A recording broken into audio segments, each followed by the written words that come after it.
Well, apparently our favorite ghost with the most happens to star in his very own NES game, which might be the game with the most total suckage. Beetlejuice for the NES is another crapster piece from the fine folks at LJN, infamous for their 8-bit shovelware.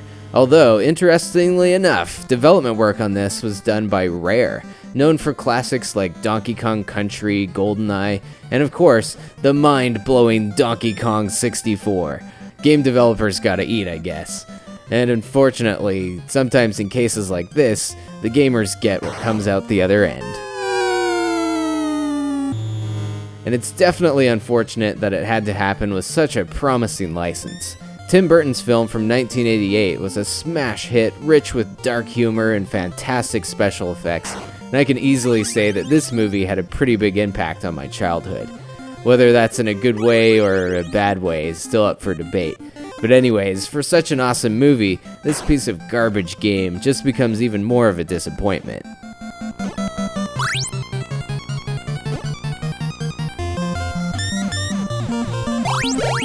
The premise seems like it should work out pretty well for a game, as you play as Beetlejuice, and your goal is to scare away the weirdo Deetzes from the old house of the Maitlands, the recently deceased owners that are having troubles haunting the place on their own. Eventually, you'll also run and jump around in other locales like the sewers or the afterlife, and fight off some weird mythical creatures. And I don't remember that. Maybe that stuff was in the script for the sequel that was never made, Beetlejuice Goes Hawaiian. Well, the gameplay consists of lots of platforming and avoiding level hazards, stomping on beetles for money, and then buying some scare tactics that are needed to get past certain obstacles, enemies, and bosses. Scare tactics are purchased from the guy with the shrunken head, and are basically temporary transformations that usually do things like let you spit fireballs or jump higher. Well, it sounds good so far, I guess, but things get far more terrifying once you actually start playing. The controls aren't great, which is nothing out of the ordinary for a low-budget NES title, but the levels are designed in such a way that you'll be doing a lot of jumping around, and generally avoiding and dodging most of the hazards and enemies. Yeah, get used to that sound.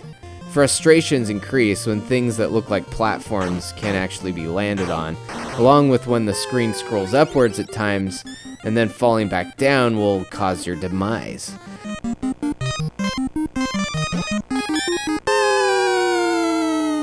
Everything else about the game is also pretty poorly conceived. While I've seen much worse 8-bit graphics in my life, there's nothing special happening here. The music seems kind of inappropriate, the sound is just poor, and overall the whole experience just feels immensely cheap. The NES has had its share of awful games based on awesome movies, and Beetlejuice is certainly a contributor to that plastic heap of 8-bit refuse.